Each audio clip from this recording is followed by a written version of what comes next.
最多的一次我记得是读初三，我们班一共有140个人，一个桌子上要趴3个同学。我记得有一个数学老师，因为我们班考试成绩不太好，他罚我们班所有学生要打手掌心，是用桌子腿打的，这么粗，打手掌心。也可以打屁股，也可以打手，但是没有人选择打屁股。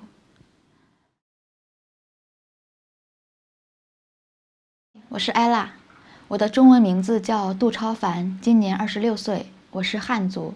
My name's Scott. I'm 27 and I'm from the UK. 我童年最早的记忆，大概就是当时我的爸爸在一个养猪场工作，那里有很多猪，他的话呢，每天都要给猪喂饲料。My earliest memory is playing football with my dad in the court outside my old primary school. He was against the wall being a goalkeeper and I was trying to kick the ball past him and score. 第一个部分是一排房子，中间的是客厅，两边的是2个卧室。We lived in an ordinary 2-story house. I had my own room. My 2 brothers also had their own rooms. 我们那个时候没有电，是要用煤油灯的。每天早上你醒来，你会发现你的鼻子里面很脏，因为那个油，它那个油气是臭的，而且也是黑的，会把人的鼻子熏得很黑。My parents have had a few dogs over the years, but the first one we had was a dog called Paddy.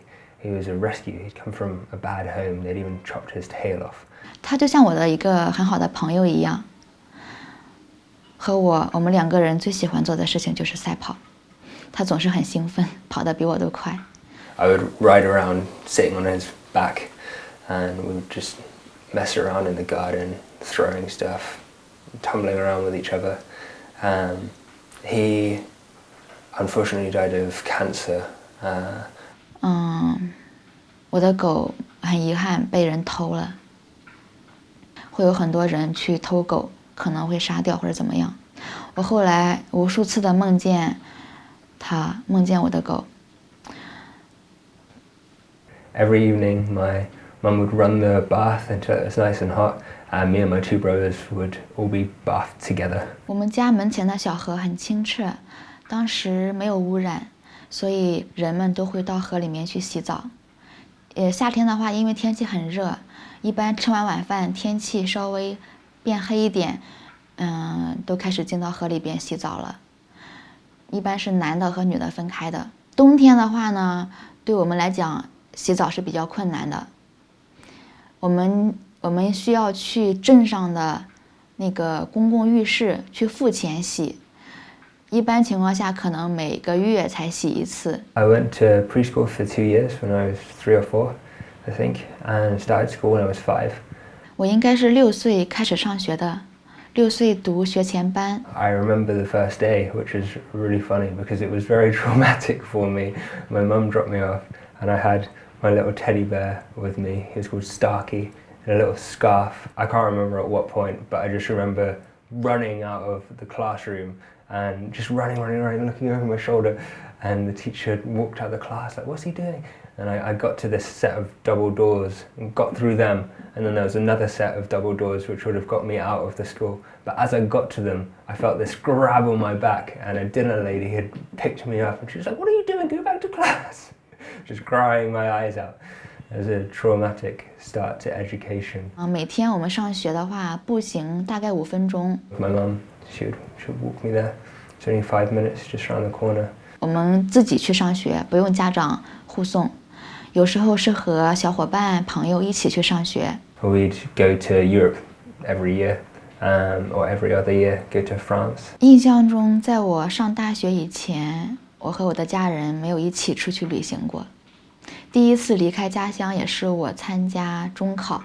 So when we were moving across the countries, my parents first bought me a phone so I could text my little girlfriend who lived in the other side of the country. And it was a flip-up phone, 9 keys. 在我高3下半学期，我有了自己的第一部手机，是那种老式手机，老式翻盖手机。We had a color TV for as long as I could remember. 在我很小的时候，我父母买了一台黑白电视机，那个应该是我们村子上最早的一台电视机。当时很多邻居晚上都来我们家看电视，很热闹，因为那是我们村里边唯一的一台电视机，还是黑白颜色的。I'd always be sleeping at home. I never went to boarding school or anything like that. 从我上初中开始，我就开始了我人生中的寄宿道路，一直在学校住。高中的时候呢，最疯狂的一次，我们的一个宿舍住了超过20个人，是那种上下铺的。我记得我们是2个人一个床，那个床也就大概只有1.2米左右，很小的一个床，要2个人睡在一起。夏天没有空调，也没有风扇，很热。2个人在一起，你可以感觉到对方的皮肤的那种灼热，真的是很难受的。For lunch every day, my mum would pack me a packed lunch. But when I got to high school, I started thinking I was fat, or I just got bored of eating the same stuff every day. So I would give my food away to people, or just throw it away completely, which the idea kind of horrifies me now. If I did, I just threw it away. 对我来讲，4块钱一餐的麻辣烫是很奢侈的，因为我给自己的计划是每天只花5块钱。如果我中午花4块钱，就意味着我只剩1块钱吃早餐和晚餐了。Everyone had to learn how to swim at school. There was like a leisure center nearby. 我当时特别想学游泳课，但是因为要穿泳衣，还要和男生在一起，然后我对自己的身材又不自信，所以就很遗憾没有学游泳课。当时只有我们宿舍的一个女孩，她选了游泳课而已。Kids were sent out in school for disrupting the class. 读初中的时候，有一次老师让我回答问题，因为没有回答出来，所以老师罚我出门罚站。I did hear of teachers getting angry and like throwing chairs and stuff. These kind of rumors spread fast around the school, but I never really experienced anything like that. 印象中最变态的一个老师的惩罚方式是，他让我们班的学生互相扇耳光。比如说，找一个学生和我一起，我们2个人扇对方耳光。这个一直是我童年的阴影。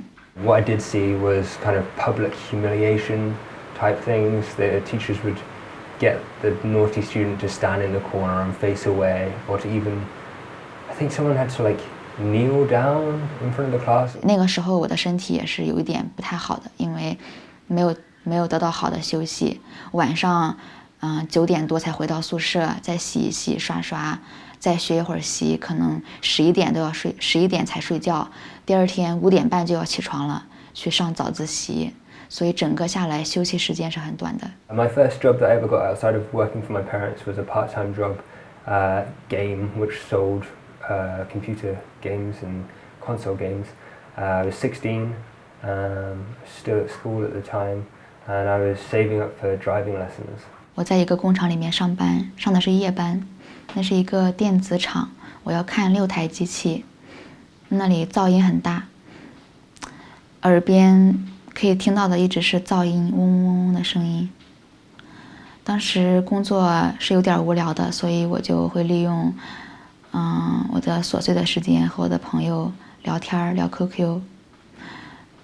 在那里工作了1个半月，挣了差不多3000块钱，然后1000块钱我拿来买手机了，我的第一部智能手机。When I was 17, I got my driving license. I took the test as quickly as possible, and my parents helped me buy a car. They bought it for me. They bought me a car, and they also helped to pay for the lessons because the money I'd saved up wasn't enough. So we split it 50-50. 我没有自己的车，我也没有考驾照，我唯一的一个车是去年买的一个油车，也算是摩托车吧。被交警带走了，因为什么呢？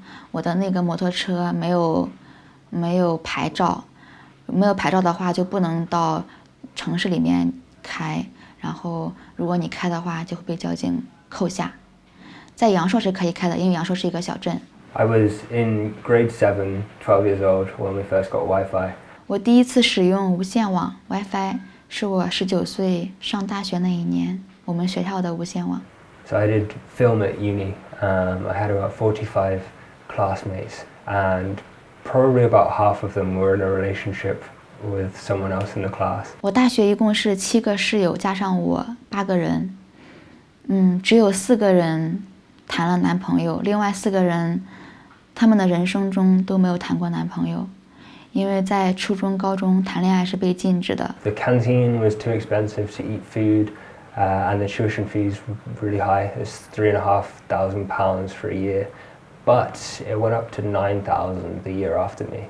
I still pretty much haven't paid off anything from my student debt. 我大学期间一共做了2份兼职，第一个是帮一个辅导中心辅导小学生做作业，每天都需要去，大概每次2个小时，但是我来回路上骑自行车，都要加起来一共1个小时，然后当时的我的工资是每小时10块钱。So throughout uni, I had several part-time jobs. The first was working at the Cineworld cinema. I was just a cleaner. 然后我的第2份兼职呢，是在我师兄开的一个麻辣香锅一个小饭店，然后做服务员。那个时候时薪是每小时4块钱。So I bought my own camera and started doing little bits and pieces of corporate work with people in Cheltenham. 我人生中的第1份正式工作是在一个保险公司做电话客服，他们规定每天必须要打够80个电话，200分钟通话时长，这2个标准一条都不能少，如果做不到的话就不能下班。But despite that, I still had an maxed out overdraft at the end of my uni life of £1,000. So yeah, it's difficult. 第2份工作，是做一个教务部的一个教务助理，当时的工资是2000块钱每个月，但是我还要付房租，还要消费，所以觉得压力很大。我1年10个月之后就辞职了，当时还欠了3000块钱。So in Yangshuo, I met Ella, and that's probably been the biggest reason for me to decide to stay here during the coronavirus. 我是在新型冠状病毒爆发之前向公司提出了离职，现在还是因为这个病毒，所以只能待在阳朔，哪里都不能去。